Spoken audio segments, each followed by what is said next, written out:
Assalamualaikum warahmatullahi wabarakatuh. Dalam statementnya Indah Wayu Widiawati sendiri itu kan dia mengatakan bahwa dia adalah sebagai tulang punggung. Sejak saya berhenti dari GTT, ini kan suatu yang bertentangan.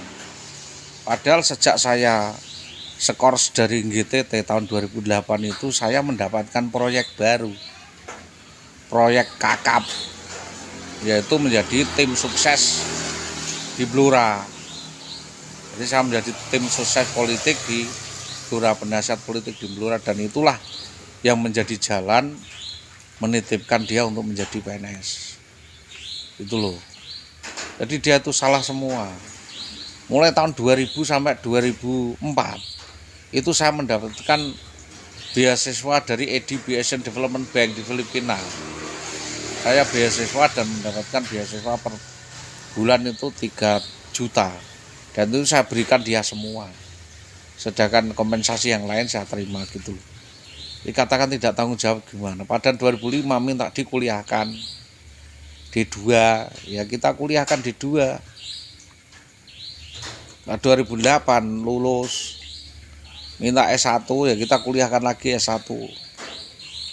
Nah kok semua dari mertua-mertua apa? Mertua nggak membantu sedikit pun kok.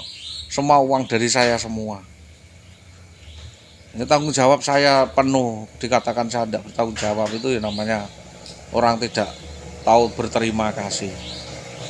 Jadi saya mintalah kasus ini dibuka lebar-lebar, kedok daripada saudari Indah Wayu Widiawati dan pengkhianat itu harus dibuka. Dia itu berkhianat dengan siapa saja, berselingkuh dengan siapa saja, melakukan apa saja, di shooting semua, dievaluasi semua. Nanti monitoring of evaluation itu dipersekutukan atau dituangkan di dalam notariat, ya, dituangkan dalam suatu perjanjian. Dia akan melanjutkan perbuatan itu lagi atau berhenti dari perbuatan itu.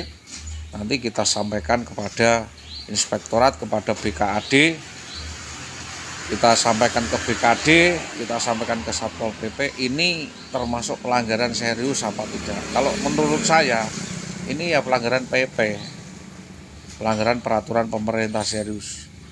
Maka dalam hal ini kami menyampaikan hal ini kepada para pihak, terutama kepada Satpol PP, kepada pemadam kebakaran. Saya minta hewan saya yang muncul itu sekarang di mana. Kucing muncul saja ditanya bisa tahu di mana. Saya sampai sekarang tidak tahu di mana tinggalnya, di mana. Saya minta bantuan pemadam kebakaran.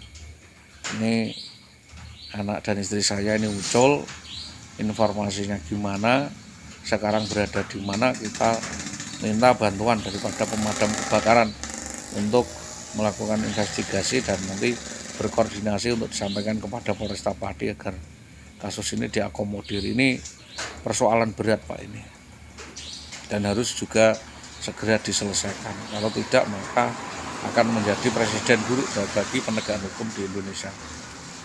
Itu yang kami sampaikan kepada para pihak, terutama ya Satpol PP, Kesbangpol atau dan lain sebagainya. Kita harus menghadap kemana, maka setidaknya saya menyampaikan hal ini kepada Kesbangpol sebagai laporan utama untuk disampaikan kepada para pihak, disalurkan kepada dinas pendidikan, disampaikan kepada inspektorat, disampaikan kepada dan lain sebagainya, bahwa ini tidak benar. Apa yang saya sampaikan tadi sebenarnya harus melakukan restriksi atau koreksi, ya, direduksi dari semua perkara yang saya sampaikan. Itu yang dapat kami sampaikan kepada para pihak, kepada institusi atau instansi terkait. Kami sampaikan terima kasih. Saya Salihul Hadi Asakir. Assalamualaikum warahmatullahi wabarakatuh.